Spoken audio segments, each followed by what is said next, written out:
Di mo na ginamit yung brains mo. Galit na galit ka kasi because of Zuleika. Attorney Zuleika Lopez. Ano bang meron sa inyo at ganyan ka galit?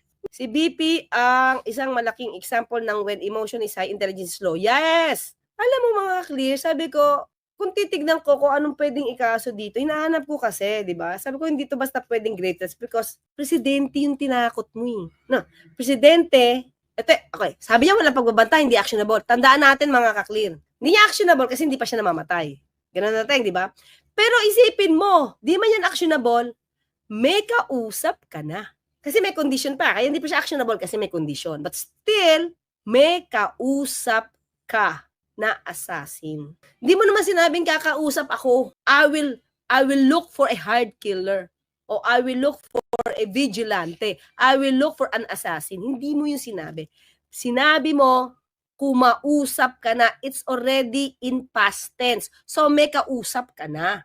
At nagbigay ka na ng order na ito gawin mo. So in other words, sabi ko nga makaklear, it's easy for her. So you can remove that condition anytime. Na condition na pag ikaw ay wala. Pwede mo naman sabihin, pwede naman niyang gawin or sabihin doon sa heart killer na, sige, do it na. Bakit? Because kumausap na siya. May kakilala na siya. Proud ka ba nun, BP Sara, na may kausap kang hard killer? Proud ka ba nun na mayroon kang kausap na hard killer at inutusan mo na i-liquidate si PBBM, si First Lady at saka si Speaker? Kahit sabihin mo hindi actionable, lumabas sa bibig mo yung plano mo. Yun ang nakakakilabot kasi ngayon namin nalaman na may posibilidad yung sinasabi ni Sergeant Las Cañas tungkol sa iyo on EJK. Hindi naman tayo mga kaklira nagbubunyag dito eh. Sa bibig naman nila lumalabas. Diba? Tuloy yung kwento ng iba, nako-corroborate niya mismo. Siya mismo ang nagpapatotoo na she can do it. Na wala ka na sa huwisyo mo, nagsasalita ka dyan, na walan ka ng control. Di mo na control yung emotions mo. So galit ka kay lahat ng inis mo, lahat na nasa utak mo, lahat ng binalak mo, lumabas. Lahat ng mura mo, di mo na control. Di mo na ginamit yung brains mo. Galit na galit ka kasi because of Zuleika. Attorney Zuleika Lopez. Ano bang meron sa inyo at ganyan ka galit? Imagine mo, sabi nga dito, si Man Scarpio nga pinagbintangan pero di ka nakitaan ng ganyang emosyon. Kapatid mo, si Pulong, na pagsabihan na protektor ng smuggler, tingin niya ng iyong emosyon. Bakit si Atty. Zuleika Lopez di mo maiwan? Ni isang segundo di mo maiwan. What's in her? Is it because she knows something? Davao days pa kayo close eh. May mga taga Davao dito nagsabi, ganun kayo ka-close. Tapos sasabihin niya, wala siyang alam, lahat na lang wala siyang alam. Pero sa nakikita namin, ngayon, pinapakita mo kung gano'n kayo ka-close, imposible na wala siyang alam sa mga ginastos yung confidential funds. Paano mo? Buti nga, ito pa lang ang binubusisi. Paano yung mga nauna yung confidential funds na ang lalaki sa Davao? Nandun na siya. Pati tatay mo, laki ng confidential funds. Saan yung dinala? Diba? Di nyo naman nagapi lahat yung NPA, sabi nyo. Nandyan pa rin, sabi nyo. Kaya kailangan nyo ng confidential funds kasi di nyo pa naubos. Sa laki ng pondong hiningi nyo, wala pa rin kayo lagi pa kayo nagre-red tag, mga nire-red tag nyo, mga artista pa. So doon ba ginamit yung intelligence funds nyo, confidential funds nyo? Ito yung issue mga kaklear, kung bakit sinabing, maybe I was deceived. So tingin ko, hindi niya napanood kung bakit nagkaroon na sinabi ni PBBM na maybe I was deceived. Hindi niya alam yung buong kwento. So, bago pa man kami naging running mates, hindi na kami nag-uusap. Natandaan natin na sa kanya nag-start, na hindi sila friends. Okay? Nagkausap lang kami during campaign at dahil sa trabaho noon, basta ngayon. Sir, my question is about the home front. Ito ho ang unang biyahe ninyo that you did not designate the Vice President as the caretaker. How should we read into this, Mr. President? Because she's not part of the administration anymore. She's But still in she's the Vice government, President. but she left the administration. So she's not part of the administration anymore. So she's not part of the day-to-day running of what we're doing. So it would be unfair to ask her to now start to impose the duty on her, since that's not part of her work now. Should this not be construed as a complete falling out or maybe a sign of distrust on your part towards her? No, it's a very practical. It's a very practical reason actually. That's how I came to that conclusion. If you notice the membership of the executive committee are all part of. They're all members of the cabinet up to now. So that would seem to be the obvious way to handle it. Sir, ang sinabi po niya, hindi raw kayo friends. Ayan, mga kaklira, dito kasi nagsimula, sabi niya hindi daw kayo friends. Okay? How would you describe your relationship to the Vice President now? That's a good question. I don't know anymore.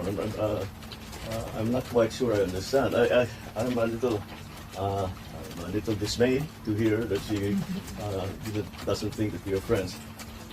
I always thought that we were, but maybe I was deceived. Oh, di ba? I always thought we were. But maybe I was deceived. Kasi ang nag-start ng issue ay si VP Sara. Tapos ngayon sasabihin mo, ito si PBBM, tinawag niya itong Mr. Deception. Dito sa Drug to Hell press con. Natingin ko, hindi niya alam na yung issue na tong deception, maybe I was deceived, nagmula sa kanya. Diba? It's just a reaction kasi tinanong nung reporter. Diba? So bakit siya magagalit kung sinabi ni PBBM na maybe I was deceived, sa kanya naman ang galing na hindi kami friends. Hindi kami kailanman naging friends. Oh, sige, tignan natin. Paano hindi sasabihin ni PBBM na maybe I was deceived? Sige, tignan natin, ha? Vice President Sara Duterte maintains that she and President Ferdinand Marcos Jr. remain friends. Oh! Diba, siya naman nagsabi nung una, bago pa nangyari itong sinasabi niya hindi sila friends. Nauna na to, pagkatanggal na, pagkaalis siya sa DepEd, sinabi niya, we still remain friends. O, sino ba yung nambutol? Sino yung nagpanggap na magkaibigan? Ikaw naman nagsabi magkaibigan kayo eh. Tapos bigla mong binawi. Despite her resignation from the Department of Education and as member of the President's cabinet. The Vice President's statement comes after she announced her resignation as Education Chief on June 19. Shortly after her resignation, Malacanang said that President Marcos accepted Duterte's resignation as Education Secretary and as member of the cabinet. Sa tingin ko, ay magkaibigan pa rin kami. Oh, diba? So bakit ka ngayon magagalit kung sinabi ni PBBM na, I thought we were? Akala niya magkaibigan kayo eh. Diba? Maybe I was deceived. Kasi binanggit mo naman magkaibigan kayo. Tapos isang interview, after everything, no, after some events happened, or some incidents took place, sabi mo, hindi na kayo magkaibigan. At never kayo naging magkaibigan. So, sino ba ang nanloloko kanino dito? Hindi ba kung tutusin, kung nag-16 M yan, at pumirma yan ng wala kang alam, doon pa lang ang laking halaga, sinugi mo na. Diba? Doon pa lang, okay, dinimanda mo na agad. Hiling mo pa naman manakot ng demanda. Remember? Ang bilis mo pa naman magsalita pagkagalit ka. Natatandaan nyo yung may kumuha sa kanya ng picture nung siya ay nasa airport, na naka-face mask, naka-hoodie, takip lahat yung itsura niya. Galit siya. Diba? So kaya hindi ko nakikita sa nature ni VP Sara kung ginawa yan ng 16 million at galit ka, hindi mo agad papaalisin. Hindi ko yun nakikita sa kanya. Pag galit siya. Remember, si Speaker Pantalin Alvarez, galit siya? Gusto mong ipalis si Madam Gloria Macapagal Arroyo? Tsugi, tanggal sa pwesto. Diba? Na there is a loss of trust and confidence. And you should go. And then she said na, pwede bang mag-retirement na lang ako instead na paalisin niyo ako. Kasi ang tagal ko na, matanda na ako. Ano sinabihan siya? Okay, sige. Oh, diba? If she did that, yung 16 million solicitation, na tinanggi naman ni Madam Gloria, dapat dinimanda mo na. Lawyer ka, VP ka, pirma mo, ginawan ng paraan kahit wala kang pirma. So, tanong natin kay VP Sara, ilang dokumento ba ang pinirmahan ni Ma'am Gloria na nakaalpa sa'yo na hindi mo alam? Kasi nadinig ko po kasi doon sa mga kaklir, doon sa hearing, allowed siya to sign.